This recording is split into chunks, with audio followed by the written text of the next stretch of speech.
Today, we're diving into the world of financial analysis, focusing on how to interpret financial statements and metrics to assess a business's performance. It's a huge part of business strategy, right? Absolutely.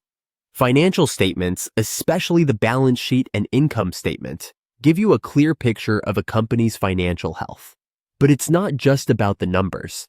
It's about what those numbers are telling you about the business.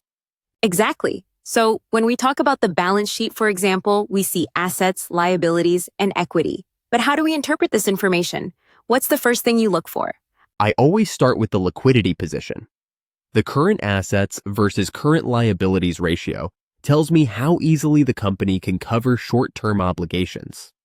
If the ratio's too low, it could signal cash flow problems. Right, and that's where the current ratio comes into play, right? It's like a snapshot of the company's ability to stay afloat in the short run. What about profitability metrics? I know there are a few key ones like the gross margin and net profit margin. Yeah, gross margin is a great starting point because it tells you how well a company is managing its production costs. Net profit margin, though, that's the one I look at to understand the bottom line. How much of each dollar in revenue is actually profit?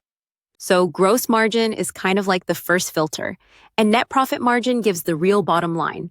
But what about return metrics, like return on assets, ROA, or return on equity, ROE? How do you use those? Those are crucial for understanding how efficiently a company is using its resources. ROA tells you how well the company's using its assets to generate profit, and ROE shows how effectively it's generating returns for shareholders. It's all about efficiency. I love that. But sometimes companies with low profit margins or ROA can still be growing rapidly.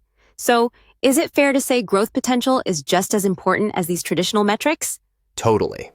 If a company has high growth potential, it might not be profitable right now, but investors will still value that future upside. That's why we also look at metrics like revenue growth and even customer acquisition cost in some cases. Right? And understanding cash flow is also key. Profitability doesn't always equal liquidity. A company might show great profits but struggle to pay its bills if cash flow is tight. Exactly. And that's why the cash flow statement is vital. It shows where the company is getting its cash from and how it's spending it. Positive cash flow means the business can reinvest, pay off debt, or even distribute dividends. Now, a question for you. What's one of the biggest mistakes people make when interpreting financial statements? I'd say not understanding the context. Financial metrics on their own can be misleading. It's important to compare them against industry standards or historical performance, and also to consider the economic environment. That's such a good point. Without context, numbers can just be numbers. They need to tell a story. So if we're giving advice to someone trying to assess a business, what would be your top tip? I'd say, don't just look at one metric. Look at the full picture. Profit margins, liquidity, growth, and cash flow. All these things need to come together to give a true understanding of how the business is performing. Couldn't agree more.